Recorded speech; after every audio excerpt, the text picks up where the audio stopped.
So, this overwhelming anxiety, I know this feeling. Back in the day, it's pretty much how I lived, feeling like I was in a disorienting whirlwind while trudging through knee-deep muck. And you probably know this about me if you've been with me for a while. So, of course, my heart goes out to those who wake up with anxiety and go to bed with anxiety and have their days punctuated with it. And that's why I do the work I do now. About 6 years ago, I found my path to emotional freedom, emotional liberation. And in doing so, I woke to the emotional suffering of others, seeing myself in them, maybe in you. And at that point, once I began truly healing, I became super aware of the lengths that I went to over many, many years, decades, to seek help, to seek relief, to seek escape from troubling emotions that kept my life in mostly constant turmoil. Yeah, there were, little breaks, but not long enough. The emotions would come rushing back. And when I did finally encounter the emotions release and recovery work that healed me and brought me into a state of well-being, at that point, the best thing I knew to do in my life was to begin teaching and guiding this method so others could learn to extricate themselves from their suffering and being slaves to their emotions.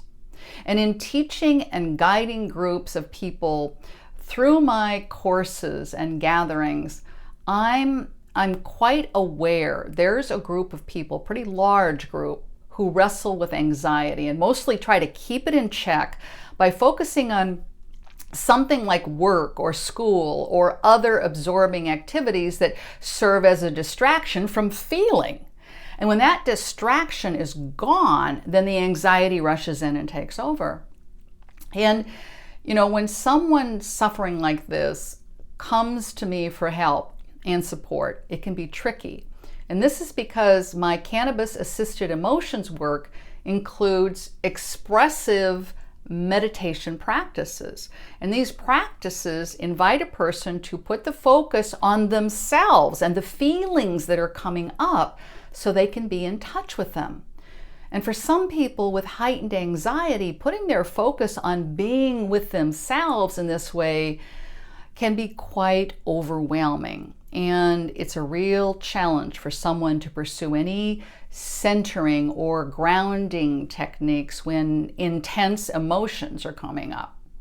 A student got in touch with me to tell me that he did one of my sessions with his girlfriend, who he said got triggered during a very active movement.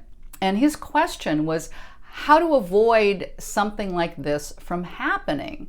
Her triggering happened so abruptly, he said, that she got up and ran out of the room. And he added that she's had a lot of trauma in her life and currently is feeling a lot of anxiety and dissociates quite often. So this wasn't an isolated event. But the question from him and others is, how do you approach something like this carefully? And I always advise people that while my role is to support my students, my clients, my participants, each person must take on the lead role of self-care for themselves. And what this means is being aware of what's happening internally. And this can become a catch-22 because if someone is in the habit of pushing away their yucky feelings and keeping them at arm's length, the invitation to be with those feelings can be very unsettling and even triggering. So first and foremost, someone prone to anxiety needs to be aware of their predicament in meditation settings. For instance, the person mentioned earlier who I work with isn't ready to try this on, and that must be respected.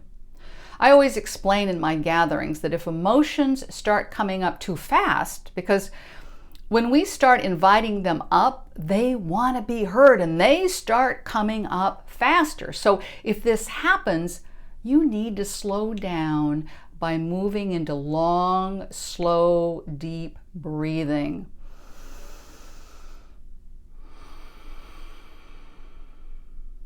In this way, the mind follows the breath and settles down. But a person who wrestles with anxiety must possess the resolve to step up and do this releasing work. It can be challenging. And of course, as you know, I find that the judicious use of cannabis can be very helpful to this effort. Responses of those who carry trauma can run the gamut. As I mentioned recently, it's now understood that the quiet mindfulness sitting meditation can be re-traumatizing to some trauma survivors. For example, often survivors of sexual abuse have this issue because their abusers told them to be very quiet and not move. But we're all so different, and we need to respect that about ourselves and be prepared to test the waters and then go from there. Slowly, over time, you'll build and strengthen your nervous system and become more and more acclimated to doing this releasing work. Do you have some thoughts on this? Either because you wrestle with it or someone in your life does? Drop down to the comment section and let me know. I'm Becca Williams, and I want you to lead your most magnificent life, and I want to help you do that.